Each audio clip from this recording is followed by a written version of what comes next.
This is my second year in real estate, almost into my third year, about 2.5 years in. And in that amount of time, this last year in 2024, some of you know me, I was the top 3 producing agent in our brokerage, received that award just about a month ago of over 250 agents. I have received the Double Gold Award, several monthly awards, sold about $20 million in real estate in these 2 years. And when I came into real estate, it was a really interesting market. They were saying the bubble had popped, COVID buyers were gone, terrible time to get into real estate, interest rates shot through the roof, 70% of realtors were going to go away. You should not do this. Welcome back to Build Your Business with Brittany, the real estate agent training series where we turn hustle into closings and knowledge into confidence. I'm Brittany Handura, real estate agent, coach, and investor, and I'm here to make real estate easy for you. I want to help you build a business you love and a life you're proud of. Let's dive in and level up your real estate game starting now. Tony, I'm going to let you take it away. I want you to tell us a little bit about yourself and then jump in, share your screen, do what you got to do. This is Q&A style. So unmute your mics, pop on, let us know your questions, put it in the chat. I can be a moderator. I already told Tony I'm going to be jumping in and interrupting with any questions I might have, because I always try and come from the lens of maybe sometimes a newer agent, but even just like, what are the questions the agents are going to be asking? So I'm going to jump in asking some of those kind of questions. So Tony, I'm going to let you take it away. Awesome. Thank you, Brittany. Good morning, everybody. And I love the format for sure. Don't be bashful to interrupt me or to ask questions, because I'm an open book. And also everything that I'm going to share with you was given to me by someone else. That's one of the things I was sharing with Brittany before we started. I started real estate at 40, only a little over 2 years ago. So I didn't have time to try to reinvent the path in real estate. I needed to be successful really quick. So I went straight to the book and said, okay, what do I do and how do I do it? As Keller agents, we have the MREA, the Millionaire Real Estate Agent, which is sort of the framework that I've built my business on. And I just looked for people who were utilizing that tool and optimizing that tool and asked them how they did it and then did what they said. So for sure, ask me how I do anything. Like I said, I'm happy to share. That's why I'm here. So I'm grateful to be on with you guys. A little bit about me. Like I said, this is my second year in real estate, almost into my third year, about 2.5 years in. And in that amount of time, this last year in 2024, some of you know me, I was the top 3 producing agent in our brokerage, received that award just about a month ago of over 250 agents. I have received the Double Gold Award, several, monthly awards, sold about $20 million in real estate in these 2 years. And when I came into real estate, it was a really interesting market. They were saying the bubble had popped, COVID buyers were gone, terrible time to get into real estate, interest rates shot through the roof, 70% of realtors were going to go away. You should not do this. And I said, well, I'm going to do it anyways. And here we are today. So, there's lots of opportunity. I don't know where everyone's at. I know some of the faces and names I see, but, there's a path, I believe, that works no matter what the market, no matter what the strategy. And it all comes down to time. And that's what we're going to talk about today and how we manage time. So I'm going to share my screen. In real estate, as a business, our number one asset is our time, right? And what we do with it is the most important thing. So what I've learned is that the top producers, they don't have extra hours in the day. They don't have a 25 or a 26-hour day. They just use their time really differently. And how to use your time most effectively is everything that we're going to talk about today. So the number one most important thing that I hope that you take away from this is mastering your calendar. Your calendar is your business. And it's really one of the foundational models of the MREA. So let's talk about this to start. So this graph, if you've never seen this is the Eisenhower box.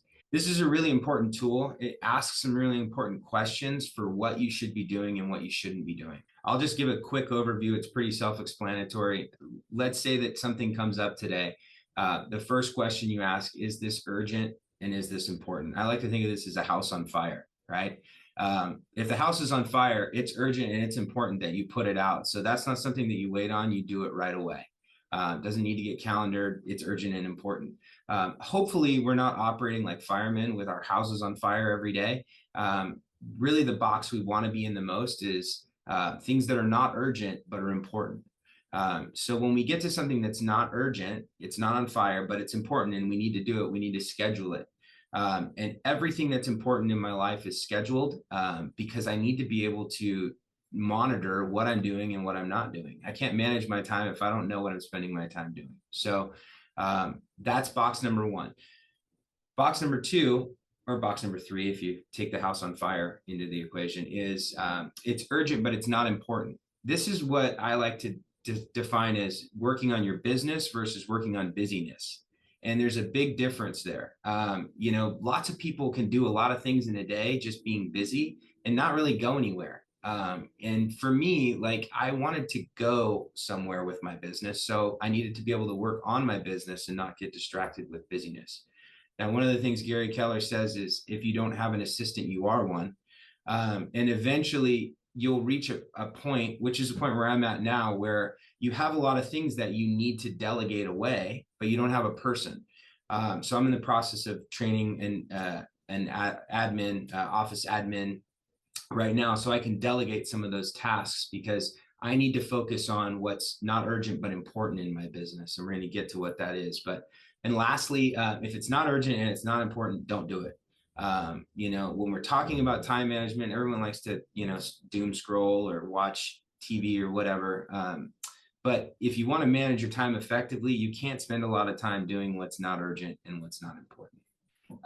Okay, so the number one thing for me that is most important, and this is two things. Well, one is my big why. Why do I get up every day? Why do I do what I do? For me, that's very personal. You know, I want to be great at what I do. I want to enhance the lives of the people that I work with. I want to enhance the lives of my family. I want it to either bring me money or bring me joy. Those are my two focuses with everything I do. If it doesn't bring me one of those, I don't want to spend time doing it. And I want to grow personally and be a better version of myself year over year. So that is an evergreen why. It never is going to expire. It's not a pinnacle that I'm going to reach. There's always progress there, but there's focus around where I'm going and what I'm doing. So from that, my morning is my most important time. Now, some people are not morning people. I hear that. Oh, I'm not a morning guy. For me, that time personally is indispensable. My feet are on the ground at 5:30 every morning, 7 days a week. And my body is just trained into that because those first couple hours, they're for me. And I love that time. I wouldn't trade it for anything. In that time, I'm filling what I call my energy buckets. So, you know, spiritually, physically, emotionally, mentally, that's time. I don't jump on my phone right away. For me, what I call my spiritual breakfast is important. I read a few different books in the morning and I'll put pen to paper and journal a few thoughts. Usually I'd love to tell you I get to the gym 7 days a week. I don't, but you know, 3 or 4 days a week, strength and conditioning training just to keep, you know, the blood pumping. You know, it's just kind of a quiet time for me to start to think about what the day ahead is going to look like. So prayer and meditation, fitness, journaling, calendar review, that's all stuff that happens in my morning routine so that when I hit the office at 8:30, which I do every day, I'm ready to start my most important activity, which is lead generation. So time blocking, I'm going to exit out of here really quick. And I just want to show you my personal calendar just so you can see what this looks like. So this is my calendar for this week. It's color coded in terms of what the activities are. Green is personal. Yellow is meetings that I have with people in person.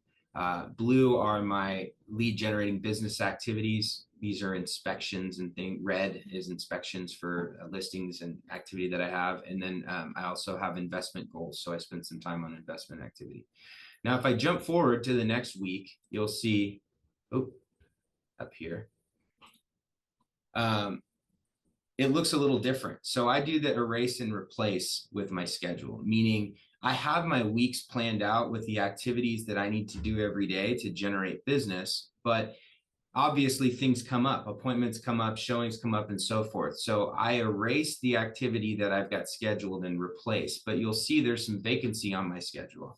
I try the best I can to schedule my appointments and the things that I need to do to those later afternoon hours, so that every morning that time block from 8:30 to 12:30 is lead gen. I mean, we could talk a whole different 45 minutes about lead gen and different ways to lead gen. I'm not really going to get into that too much. That's a different conversation. However you generate leads, if it's, you know, cold calls, if it's working your sphere, if it's a referral partner outreach, the important thing is to have that time blocked out on your calendar to work on that. And for me, that time block is from 8:30 to 12:30, 5 days a week. So I don't always get a full 4 hours, but I usually get 2 or 3 where I'm focused on that every day. So the 80-20 rule, I don't know if any of you guys have heard of this, but 80% of the results we do come from 20% of your actions. And this goes back to that business versus busyness conversation that I was having earlier. So lead gen is the 20% for all top producers. Guys that are doing, you know, earning $1 million a year in my market, they still do exactly what I'm talking about to this day. They have their time blocked out on their calendar where they're strictly generating leads. They're not responding or hitting tennis balls back. They're not answering emails. They're searching and going after new business through lead generation. They got their door closed. They got their assistant fielding the calls, and they're just focused on nurturing their sphere or generating new leads. That is the most important thing that we can spend our time doing, the highest and best use of our time. So again, delegating things that are tasks or delaying those for later. If you don't have an assistant, just think of it this way: your assistant works different hours than you do when you're lead generating. So delegate those tasks to you later in the day until you are generating so much income that you have to hire that assistant. And then get rid of the things that don't serve you, right? Don't do those tasks during that lead gen time that you have blocked out that are the most important. And tracking. So you have to have a system for tracking your week and reviewing your week and looking, did I actually get my lead gen time in when I set it, or was I derailed by interruptions over and over and over again? That happens even to me. But I have to be aware of it. I have to see it on my calendar so that I can track it and I can identify that energy leak for the next week. Lead with your goals, right? So one of the ways that my calendar got built is by using the MREA strategy and the GPS for how to achieve a goal, right? So this is mine. I don't know if you can see it. This is just an example of what the format looks like. But if you are following the MREA, the goal of that is to earn $1 million in gross commission GCI in a year, right? And how do you do that? Well, Gary defines it as the 3 L's, right? Leads, listings, and leverage. So you break down those 3 priorities, and then you have strategies that help you get to those goals. So for instance, lead generation. If leads is my priorities, I need to have conversations. I need to be sending emails. I need to be doing marketing. I need to be going after referrals. I need to be hosting open houses. Those are 5 strategies for me that help me generate leads. Then from there, I'm able to do a weekly 411 and break down, okay, what tasks do I need to do this week in order to be closer to that goal of getting more leads on a monthly basis and whatever that target is. So it's very methodical, it's very systematic, but again, writing this out and having the roadmap was super important for me because I didn't know how to spend my time. You know, lead gen can be a very ambiguous thing, but if you break it down into bite-sized chunks and into manageable tasks, it's a lot more doable. Next up on here, plan tomorrow, today. This is super important for me. My days are very proactive, not reactive. I'm focused on what I'm doing tomorrow. Today's already set. It's on my calendar. I know what I need to do. But at the end of each day, I'm reviewing what tomorrow's going to look like so that when I come in tomorrow, I'm prepared. My brain's focused. I'm just on autopilot. I'm doing what I've already set out to do. But if I don't have priorities and I'm not setting my day, what I find is, you know, there's a lot of houses on fire again. I'm reacting to things that are urgent, that need to get done right now, that I wasn't prepared for. So thankfully, I don't have a lot of those surprises or curveballs today because I try to get out ahead of it as much as possible. Hey Tony, what time does your day usually end? Well, that's a good question. So my day in the office, that's a two-part answer. So my day in the office generally ends at 4:30 is when I'm planning my next day, right? Um, and then usually between 5 and 6, there's some things that I want to achieve, some goals, like I'm going to get my broker's license this year. I'm working on some other things. So I usually will do education or some continued education or something that furthers my real estate knowledge from 5 to 6. I don't really consider that as a part of my workday. I mean, that is work, but that's more educational. So between 4:30 and 6 is when my day ends. So from 8:30 to 4:30, I'm pretty dialed in. Sometimes they run a little longer, but yeah, that's roughly when it ends. Okay, good. That's helpful. Habits of top producers. Before we continue, I want to remind you that if you're looking for even more real estate resources like an open house roadmap or a social media content calendar, then click the freebie link below because I have all kinds of resources to make real estate easy for you. Don't forget to like and subscribe. And now let's jump back in. This is something that was really important for me to know, like what are the habits of people that are doing really well, that are producing high volume in real estate. Like I said, I found that all of them that I've talked to have a morning routine. Again, I go back to this, you might go, I'm a midnight oil kind of person. I like to work late into the evenings. That's fine. But the productive hours when we can engage with clients are in the middle of the day. And if I'm not prepped for that in the morning, I'm setting myself up for a disadvantage. So I don't know anybody, and I could be wrong, but I haven't personally met anybody who doesn't have a solid morning routine that's successful in real estate. Lead generation, proactive, that not passive, not waiting for things to come to you.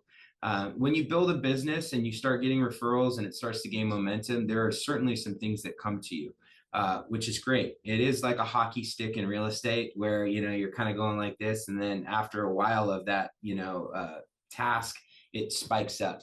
But, you have to be proactive with filling that bucket with new leads, because what I've seen happen for a lot of people is they'll get 3 or 4 that fall in their lap. They start reacting or doing the busyness that those deals require. And then all of a sudden, everything closes and they're back to square one with no fresh business, which is why lead gen has to be a proactive activity that we're doing all the time, that never ends.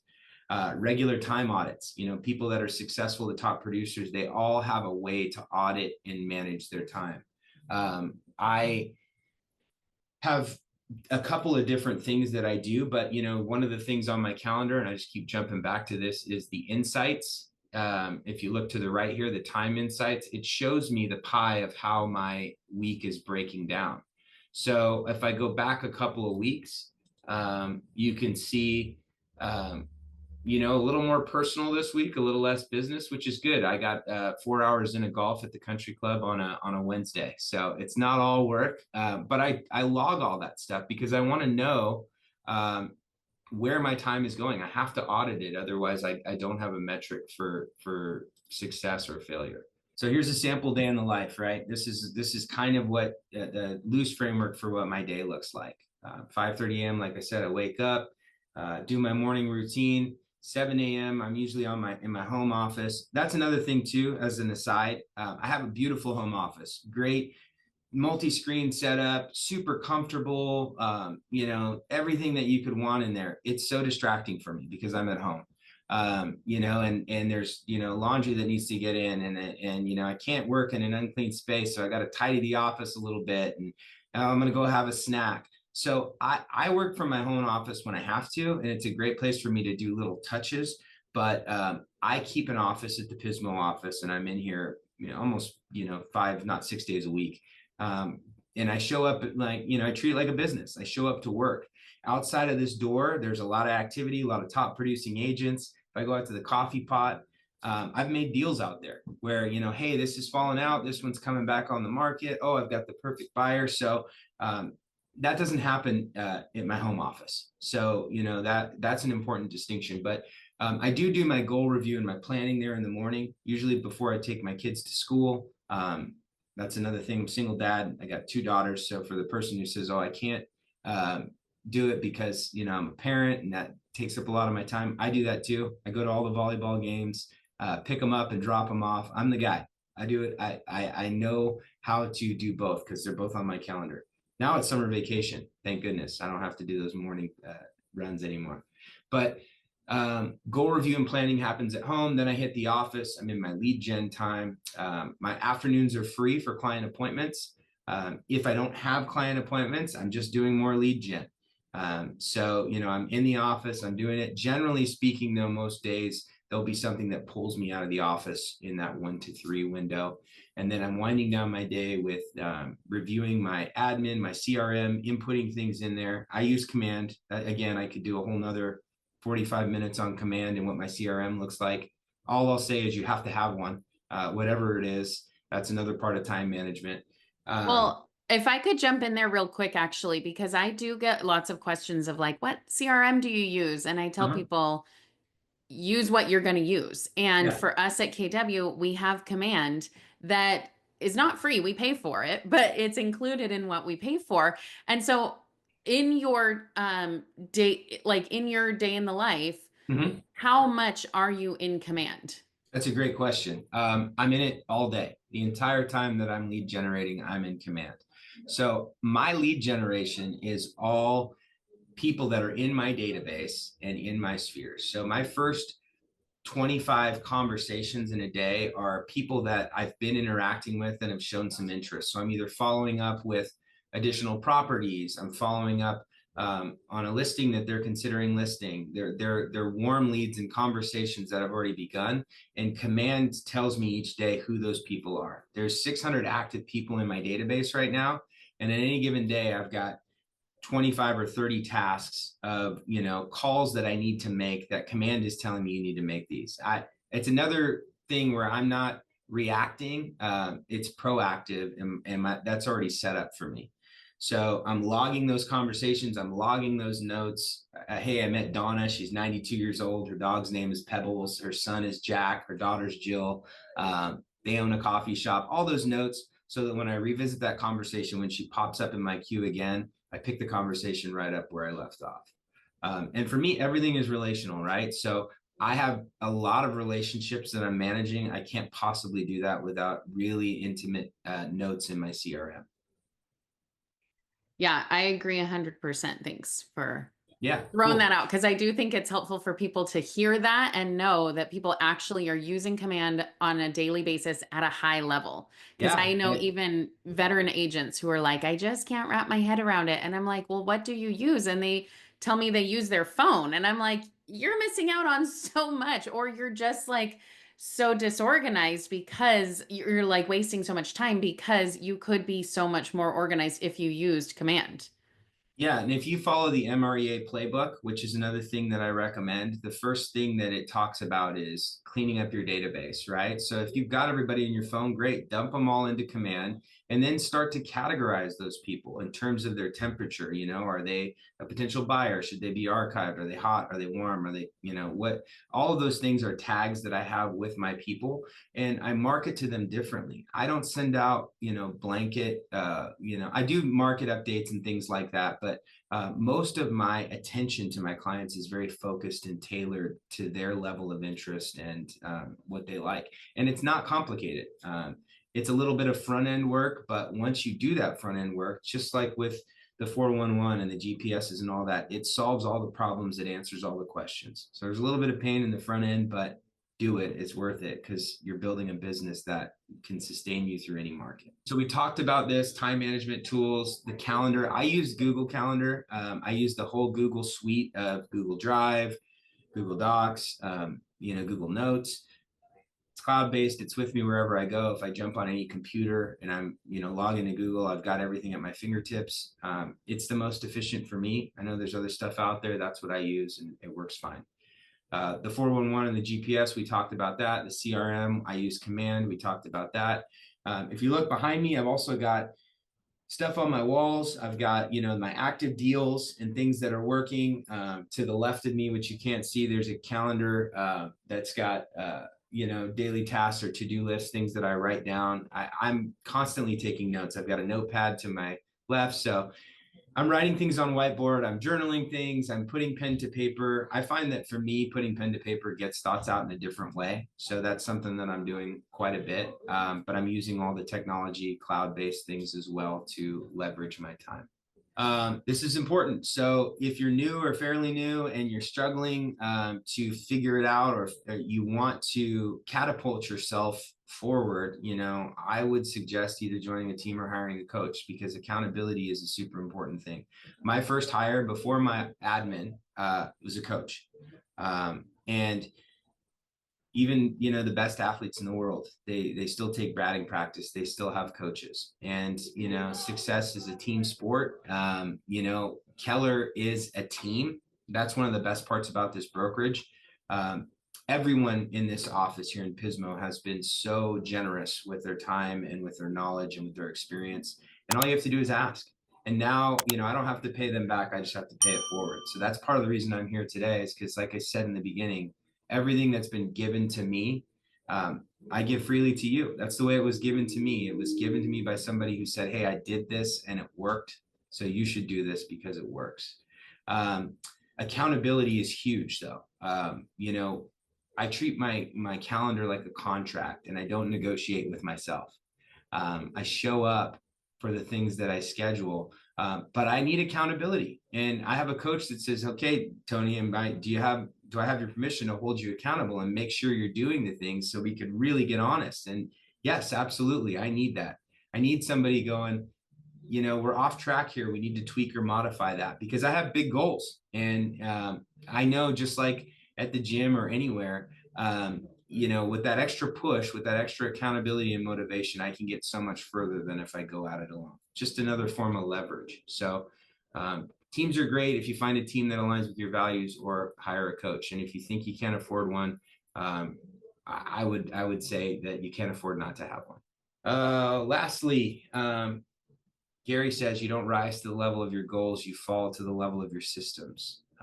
This is very true to me. I think systems are everything. Whatever your system is, have a system. You can say, oh, I don't like that system, or that one's not going to work for me, but have one that you work, and one that you can audit and edit over time as your business needs it. But you have to have a system. Think bold, act bold, stay focused. More Keller stuff. I think the focus is a very important part. It's real estate to be successful. It's not the glitz and glamour sexy thing that you see on Netflix. It's time over task, and the grind of just doing the unfun, unsexy thing for a lot of hours. Hate to burst the bubble of anybody that loves that Millionaire Agent TV show, but what you don't see is the behind the scenes of what it takes to get those $1 million listings and those $1 million closes, which is just a lot of nurturing on the phone and a lot of relationship building with your sphere. And lastly, let your calendar reflect your commitment to your business and to being a pro. If you don't have a calendar, if you were to pull up your calendar, does it look like mine? Is it color coded and time blocked? Are you treating it like a contract? Do you have the highest and best use of your time scheduled? Or are you just focused on busyness? Are you not working a business at all, but working in busyness? It's an important question to ask, when I had to ask myself. So here's my contact information up here. My personal cell phone, my email.